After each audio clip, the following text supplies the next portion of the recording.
Hello everyone, in this video I will show you my new GPU setup with RTX 3070 Ti, Thunderbolt 3 and my laptop with an i7 10th gen CPU. So let's go, shall we? For the Thunderbolt enclosure we are going to use a Razer correction. For the laptop I'm using my HP Omen 15 with the Intel i7 10750H and with a dedicated GPU Nvidia RTX 2060.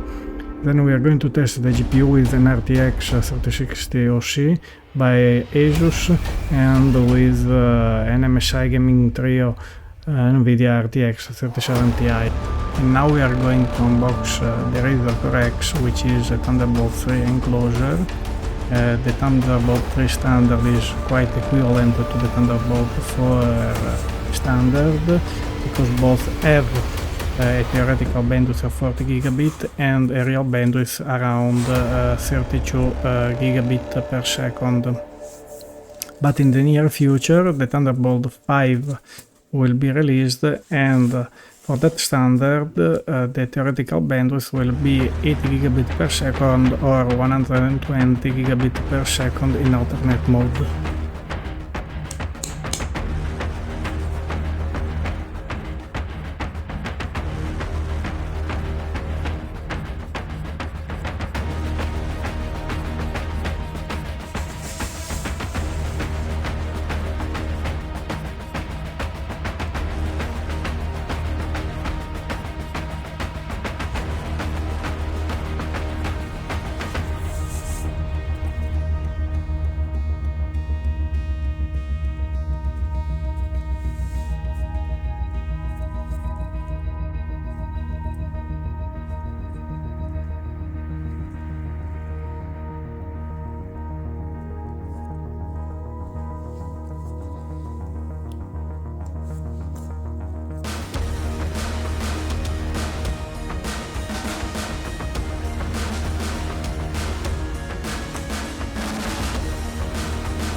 And now we have the unboxing of the MSI Gaming Trio RTX 3070 Ti.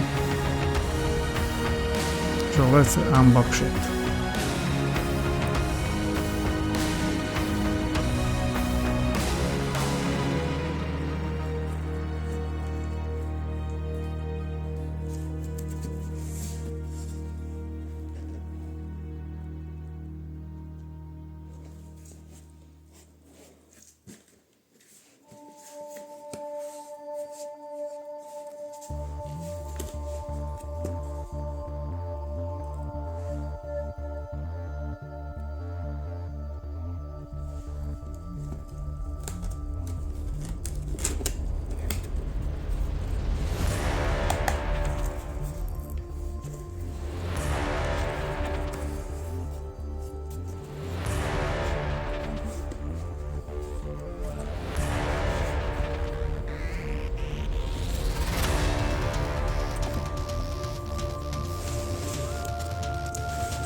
now there is the installation of the MSI Gaming Tray on Nvidia RTX 3070 Ti inside of the Core X Enclosure by Razer.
And now the next step is to use the DU to install the Nvidia driver of the mobile RTX 2060 and install the desktop version of the Nvidia driver, and in this way we are able to install both the mobile dedicated graphic card and the external GPU.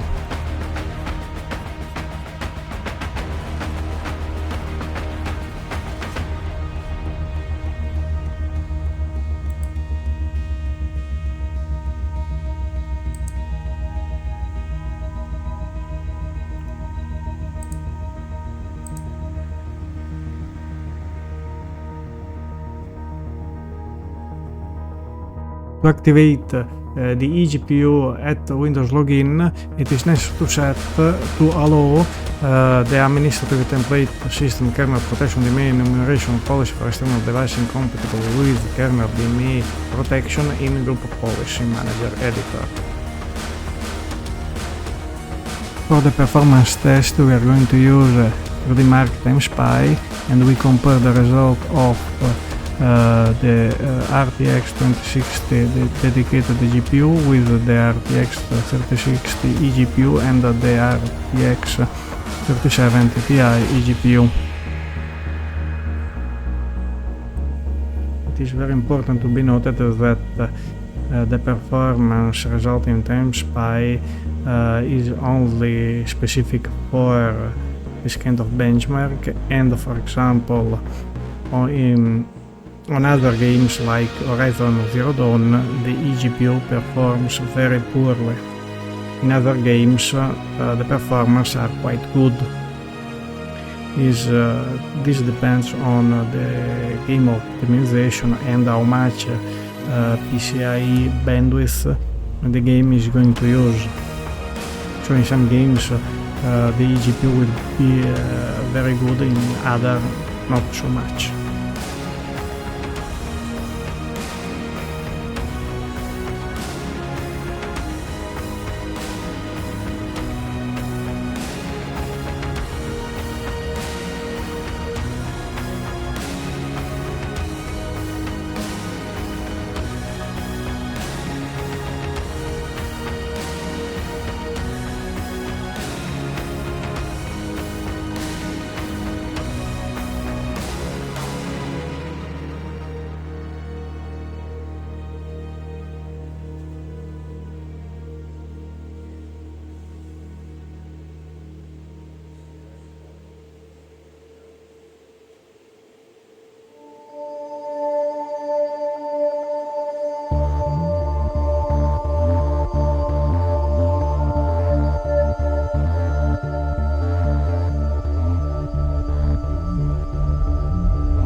As you can see, there is a performance uplift from the dGPU, dedicated GPU, using an RTX 3060 GPU, and the performance improvement is even more with an RTX 3070 Ti eGPU.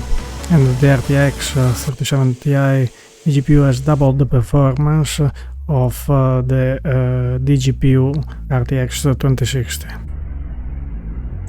Here we have a Port Royal stress test and the system passed with 99.5%. GPU is always Nvidia RTX 3070 Ti, and the frequency of the GPU is overclocked to 2100 MHz, and it is stable. And now I achieved that level of overclocking by only using a curve editor for MSI Afterburner. You can see here is more, is 2045 MHz, but because of the curve, the voltage curve always shift and move around every time. When I reboot it shift because it's a normal problem of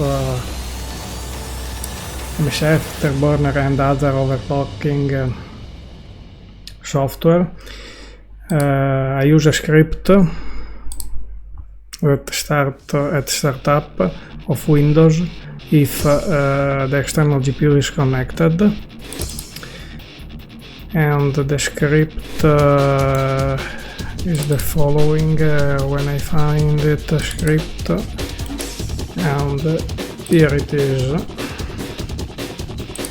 the script. I copied partially from some other guys from AGPU.io forum. The only things I did, if the Nvidia GeForce RTX 3070 Ti is active, is available in the system, the only things I do, I start on MSI Afterburner, and then with Nvidia SMI I set the max frequency to 21 MHz.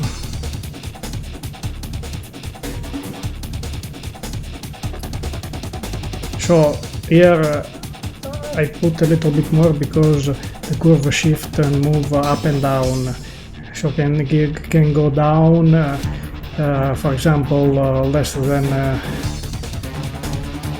21 MHz, 2100 MHz or up, but usually it goes every time it goes up, every time I reboot, since the temperature is very low on the GPU, because this curve depends on the temperature of the GPU. So if the temperature is higher, this curve tended to be moved down.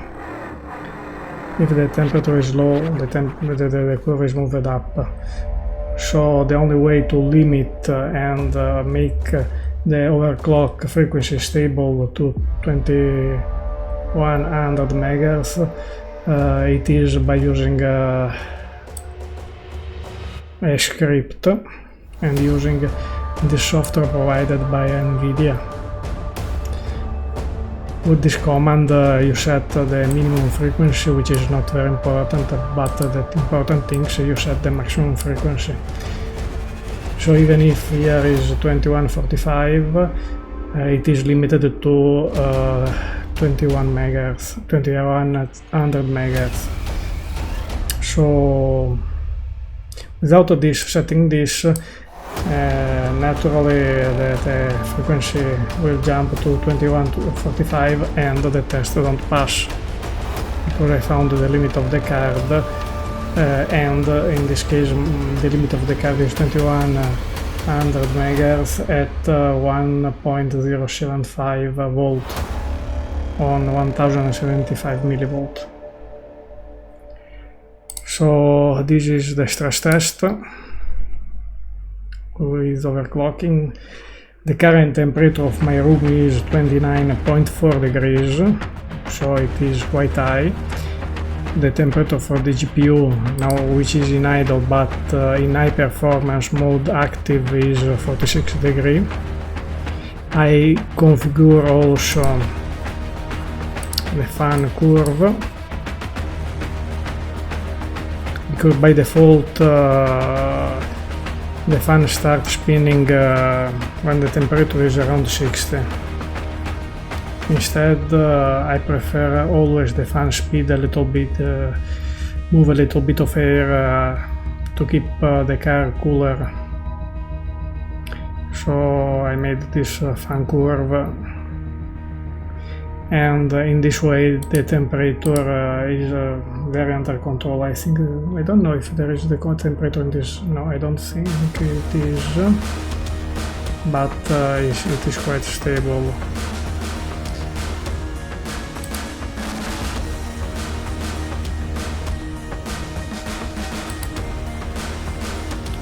I want to compare some results.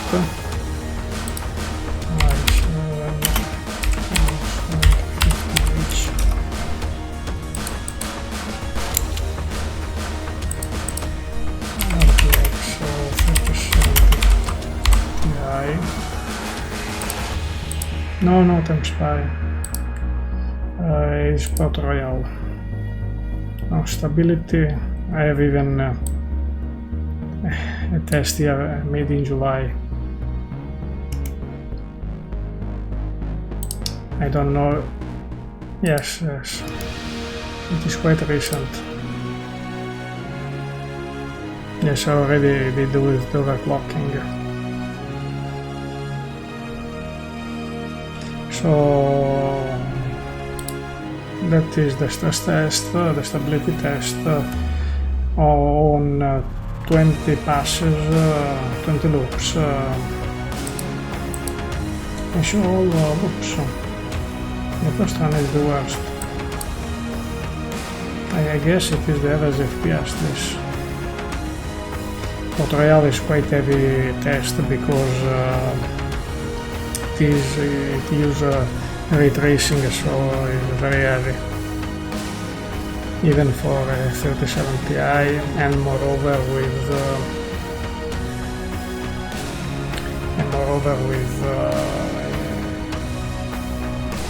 Thunderbolt 3 eGPU. So for this part, that's it. I even tested the performance of different cable using AIDA 54 with the original cable, the Belkin Thunderbolt 3 cable long 80 cm and a cable matters Thunderbolt 4 80 cm cable. The performance are quite similar, so not a lot of improvement changing from a cable to another. And the performance are in line with the Thunderbolt 3 4 specification. Thanks so much for watching. Please like, share and subscribe. Thanks, bye.